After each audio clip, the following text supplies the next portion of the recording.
26 सितंबर को I love के बहाने जिस तरह बरेली को हिंसा की आग में झोंकने की कोशिश की गई, उस मामले में प्रशासन का एक्शन अब लगातार जारी है। इसी मामले से जुड़ी हुई हर बड़ी खबर आपको दिखाने वाले हैं। तो बड़ी खबर सबसे पहले आपको बताते हैं कि बरेली हिंसा में एक और बड़ी गिरफ्तारी अब हुई है। तौकीर का करीबी आरोपी आरिफ अब अरेस्ट हो गया है। हिंसा और भीड़ को भड़काने पर इसकी पूरी गिरफ्तारी हुई है। आरोपी आरिफ ने भीड़ को हिंसा के लिए उकसाया था और ऐसे में उसकी तस्वीर भी सामने आई जब उसे अरेस्ट किया गया है। तो उसके बाद की ये तस्वीर आप देख रहे हैं, ये हिंसा फैलाने वाला आरिफ है जो कि तौकीर का करीबी बताया जा रहा है और ऐसे में आप इसको भी अरेस्ट कर लिया गया है। आपको बता दें कि ताबड़तोड़ जो एक्शन है वो लिया जा रहा है। 85 से ज्यादा गिरफ्तारियां इस पूरे मामले में हो चुकी है। हिंसा के बाद से ही पुलिस का एक्शन लगातार जारी है।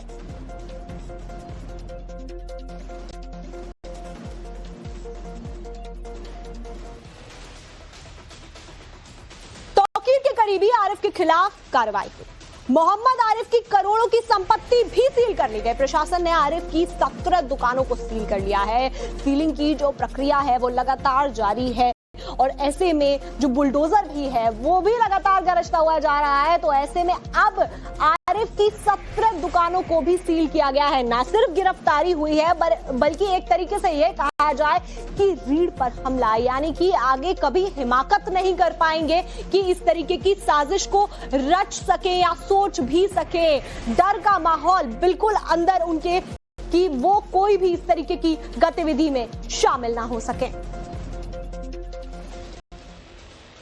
अब बरेली हिंसा के मास्टरमाइंड मौलाना तौकीर रजा के करीबी मोहम्मद आरिफ पर जो गाजगिरी है उसे गिरफ्तार करने के बाद और क्या कार्रवाई की गई है, आपको ये पूरी जानकारी देते हैं। बरेली हिंसा, हर उपद्रवी जब यहाँ इस तरीके की हिंसा भड़काने की साजिश में लगा हुआ था तो उसने कभी नहीं सोचा होगा कि ऐसा एक्शन हो जाएगा। हिंसा भड़काने के आरोप में आरिफ की दुकानें सील हो गई हैं। 2 शोरूम और 15 दुकानों पर सीलिंग की कार्रवाई कर दी गई है।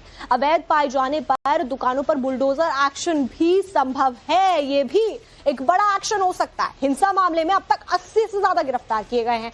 वहीं 92 फुटेज से 3000 संदिग्धों की पहचान भी की जा रही है, यानी कि बड़ा एक्शन। और ऐसे में एक और बड़ी ब्रेकिंग आपको देते हैं। बरेली हिंसा मामले में प्रशासन ने अब उन घरों को भी चिन्हित करना शुरू कर दिया है जिन घरों ने उपद्रवियों को वहां मौका दिया रहने का या फिर पनाह दी गई, जिन घरों ने उपद्रवियों से एक तरीके से जो हिंसा को अंजाम दिया गया था उसी को लेकर अब उन घरों पर भी एक्शन लिया जा रहा है जिनसे जुड़े हुए ये सभी लोग हैं। बरेली के शाहबाद में बुलडोजर एक्शन की तैयारी की जा रही है।